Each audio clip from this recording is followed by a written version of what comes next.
JP Morgan is heartless towards widows.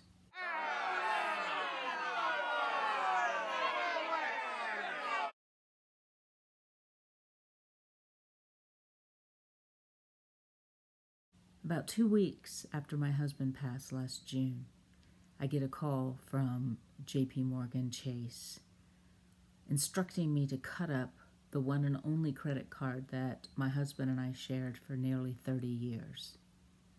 When I asked them why, they said, well, your husband was the primary on the card and you were just a signee, so you can no longer use it. I suppose it was incumbent upon me to know that, but at the time, it was the last thing on my mind, and we'd had the card for so long, it honestly never occurred to me.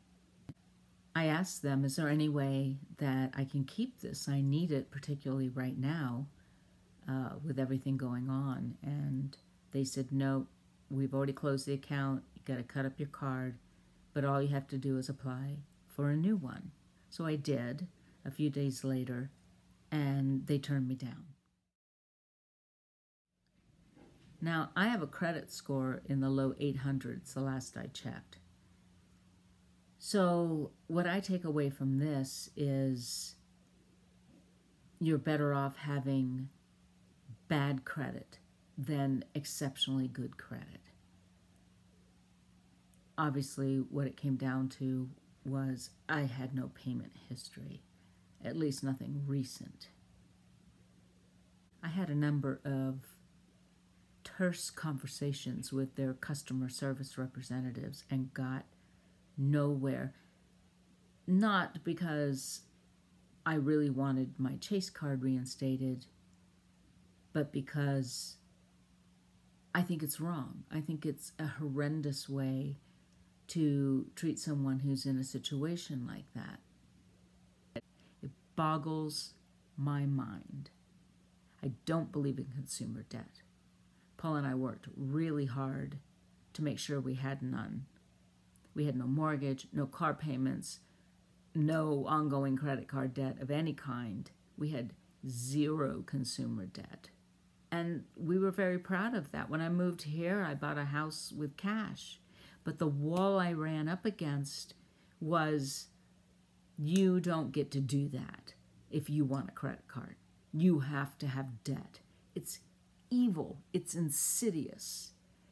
And JP Morgan is enormous. Pretty much any credit card you're going to pull out of your wallet that is not a bank card is owned by JP Morgan Chase. There are ones you can get, obviously, from Capital One or some of the other companies, Discover. By the way, they all turned me down too.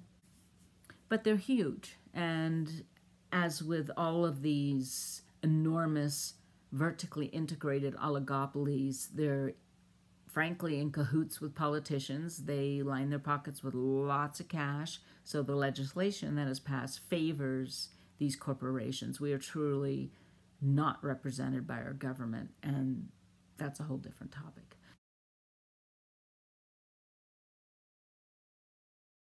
Finally, I'm with a credit union here, and I was able to get a credit card from them.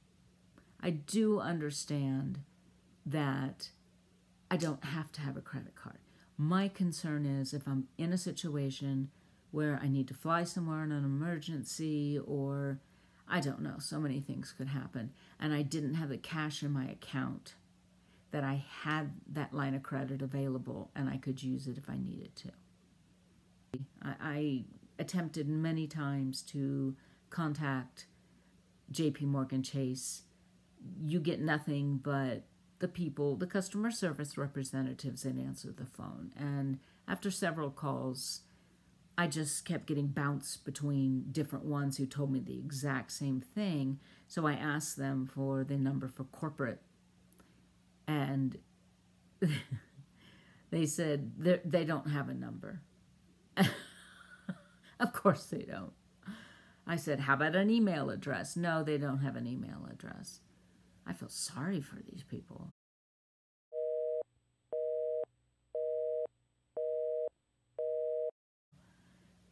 They said, well, you are welcome to write a letter or fax them. And I thought, you know what, I'm done. You know, I can make my choices as a consumer in terms of what kind of product I want to use. I want to have a credit card. I do have a credit card now.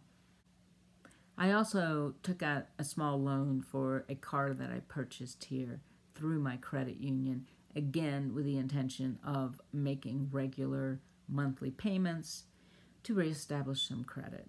I think the thing that comes up for me, and I would say this to anyone who has a joint credit card with a spouse, look into how it works if you happen to lose your spouse.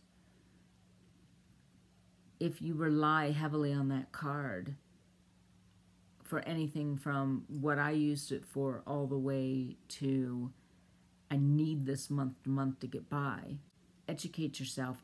If I had even had an inkling, I would have, of course, gotten a different credit card in my name only and made payments.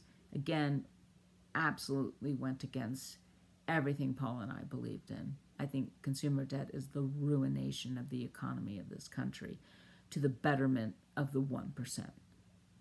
And we're all playing into it. And now I'm kind of forced to. I have some short clips that I filmed earlier that I'll add on to the end of this video. But JP Morgan, shame on you. Shame on you. Talk about kicking someone when they're down. You did not have my back. I don't think you have anyone's back. I don't think you give a shit. Well, I guess that's all I have to say about that.